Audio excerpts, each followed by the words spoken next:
DPK news, तेवर वही, अंदाज नया।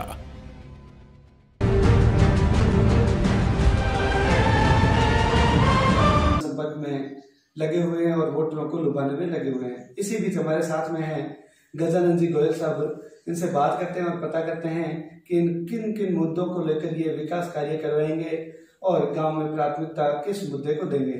सबसे पहले DPK न्यूज चैनल में स्वागत है। धन्यवाद सर। सबसे पहले आपका परिचय सर। हाँ, मैं गजानन गोयल और मुझे बालना और नैनिया गांव की ग्राम पंचायत से प्रत्याशी चुना है और इस क्षेत्र से मैं चुनाव लड़ रहा हूँ। बात करें शिक्षा के बारे में आपकी, सबसे अहम मुद्दा जो इस चुनाव का मैं मानता हूँ कि शिक्षा है, क्योंकि ग्रामीण क्षेत्र में शिक्षा का अभाव और शिक्षा की कमी बहुत ज़्यादा ग्रामीणों को नुकसान हो रहा है और शिक्षा के अभाव में, शिक्षा के बिना हम आगे नहीं पहुंच सकते। शिक्षा ही हमारी पहली स्टेप है अगर विकास की बात करें तो। कहाँ तक स्कूल है यहाँ पे? यहाँ पे हालांकि वर्तमान में 8वीं तक की स्कूल है। नैनिया में 8वीं तक प्रयास रहेंगे आप 10वीं 12वीं की? बिल्कुल 12वीं की स्कूल तो होगी क्योंकि पंचायत हेडक्वार्टर में 12वीं स्कूल का उसमें है, प्रावधान है। बाला गांव में है, वहाँ पे भी 8वीं तक की स्कूल है और वहाँ बच्चे बहुत अच्छी संख्या में हैं।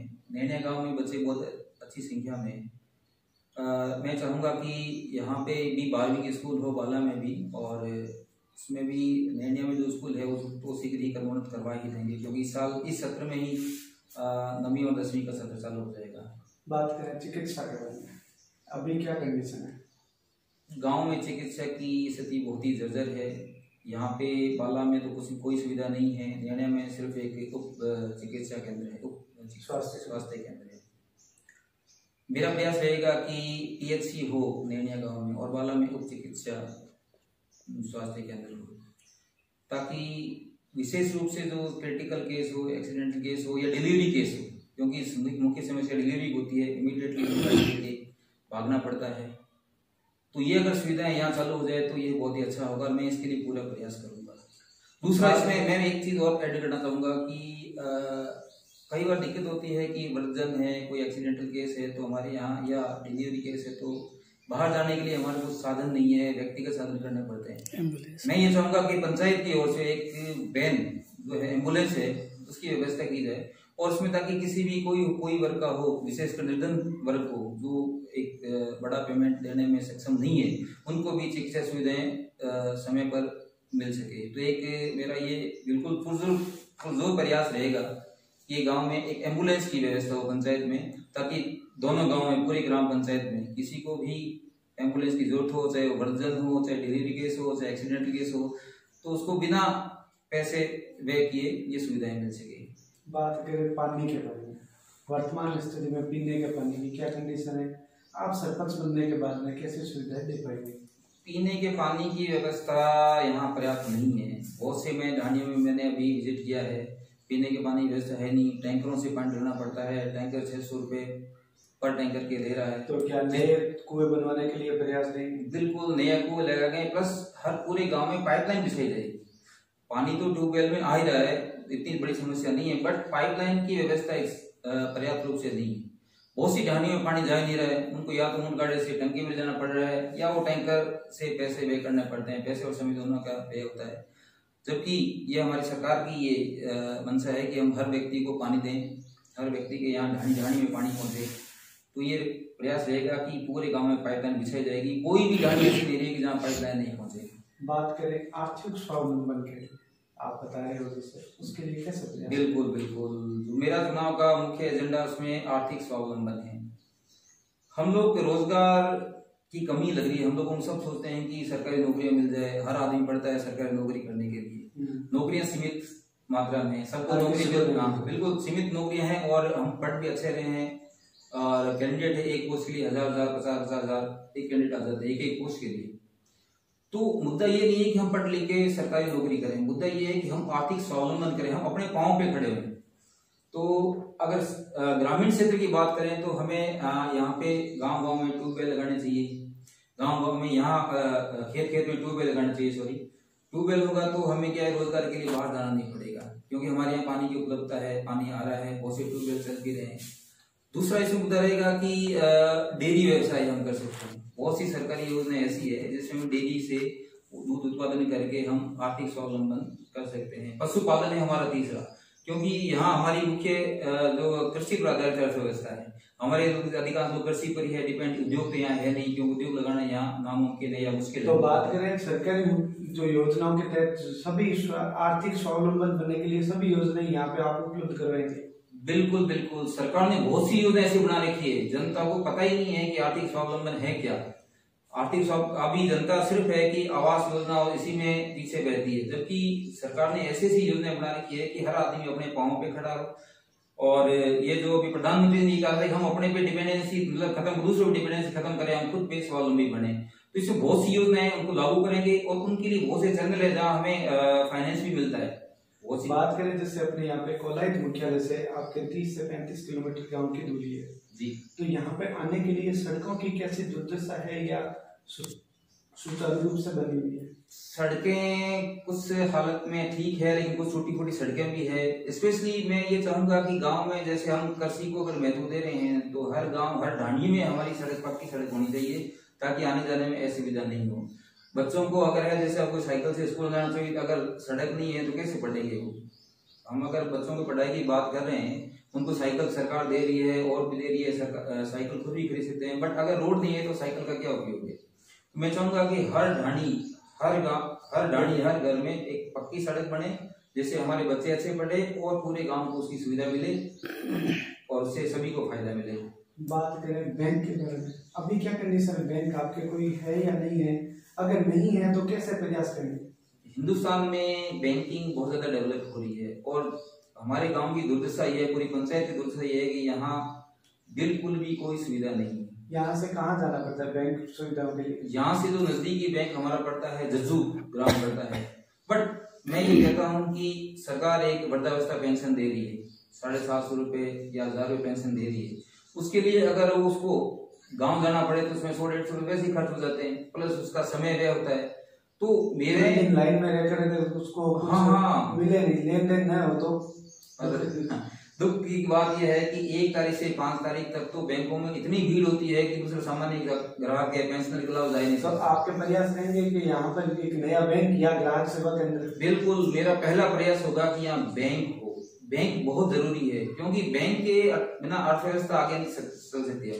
हम आर्थिक स्वावलंबन की बात करते हैं तो हम पैसा रखें बैंक में रखें, पैसे की जरूरत है तो बैंक से निकाल दें, प्लस फाइनेंस सुविधा मिले हमें। आज क्या है कि हम किसी को फाइनेंस करवाना चाहें तो हमें डिपेंड किस पे, जज्जू ग्राम जाए या कॉलेज जाए।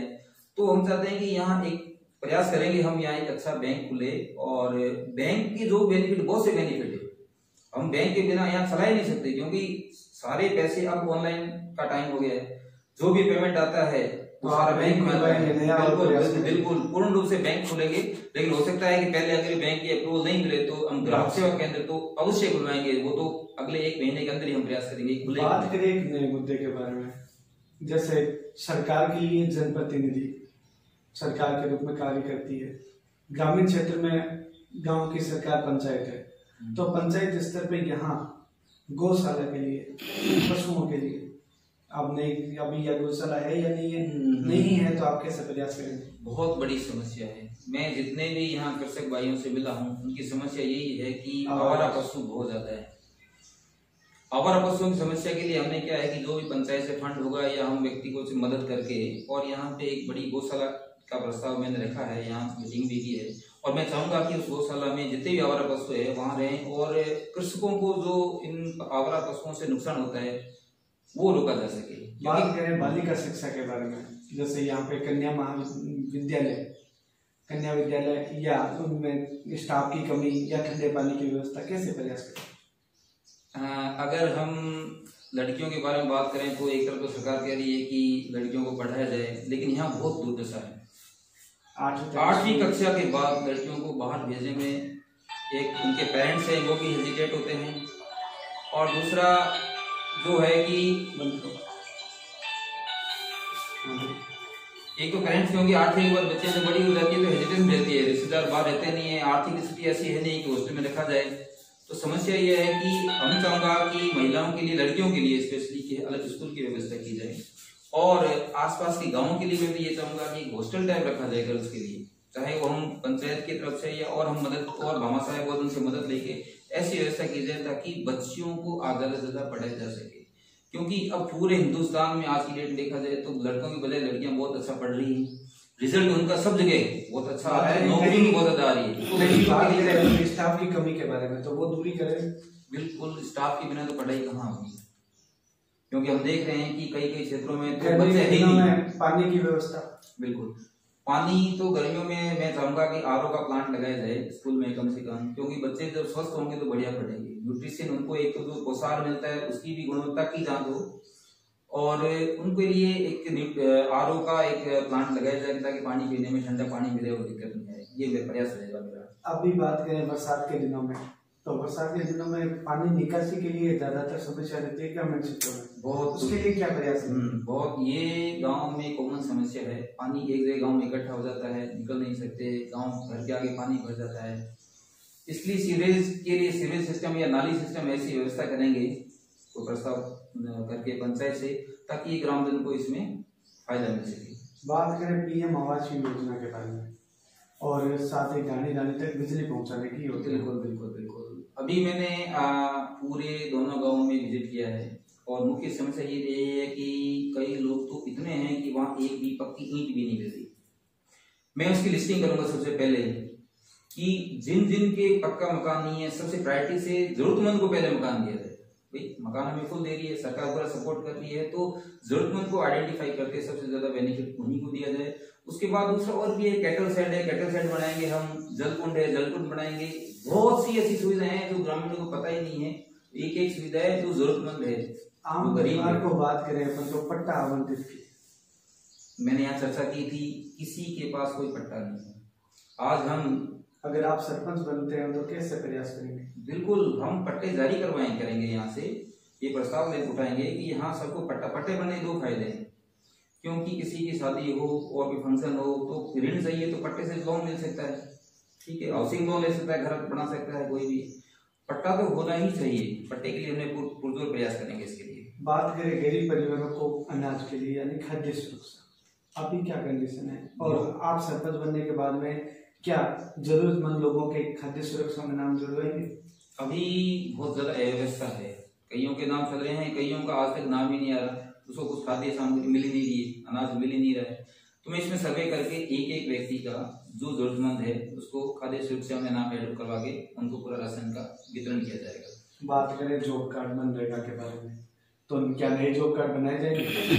बिल्कुल बिल्कुल, जो भी श्रमिक है उनका अधिकार है जॉब कार्ड बनाना। तो अगर अधिकार उनको, अगर हम अधिकार देंगे तभी तो जॉब करेंगे। जॉब कार्ड नहीं कहाँ से जॉब करेंगे? सबका एक कैंप लगा के मुफ्त में, सबका कैंप लगा के जॉब कार्ड बनाया जाएगा।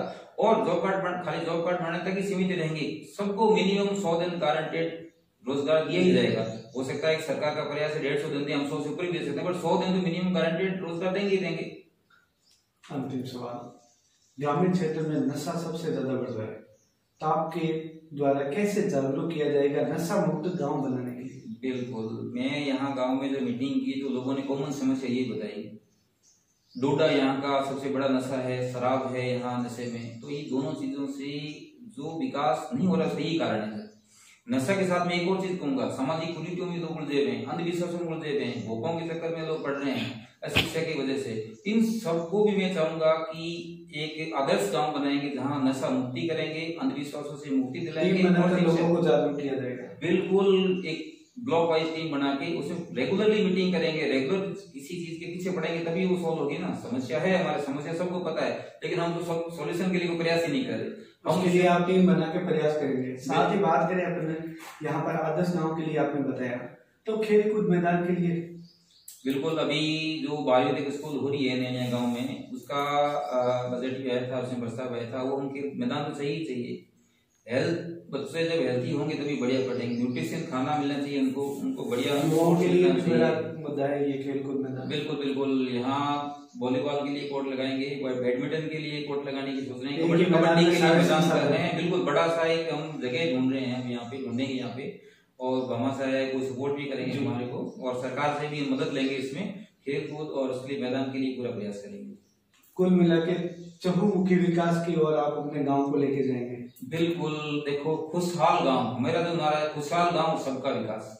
हम सब खुश रहेंगे तभी गांव का विकास होगा। सब खुश नहीं होंगे तो कोई है, सब ग्रामीणवासी हैं वो सब अमन चैन से प्रेम भाव से रहें। सबसे बड़ी है कि एक दूसरे की ईर्ष्या द्वेष ये नहीं है और सबको साथ लेके चलना है। वर्तमान स्थिति में कोरोना को ध्यान में रखते हुए अपने मतदाताओं को कोई संदेश? बिल्कुल, हमने सैनिटाइजर की व्यवस्था की है, हमने मास्क की व्यवस्था की गई है ताकि कोई भी है इस महामारी से बचने के लिए हमने पूरे प्रयास किए गए हैं। ये थे हमारे साथ में गजानंद जी, जिन्होंने बताया कि भी यहाँ पर पुरजोर विकास करवाया जाएगा और साथ ही लोगों को जागरूक किया जाएगा नशा मुक्ति के लिए। देखते रहिए डीपी के न्यूज चैनल लाहौर सेवक के साथ।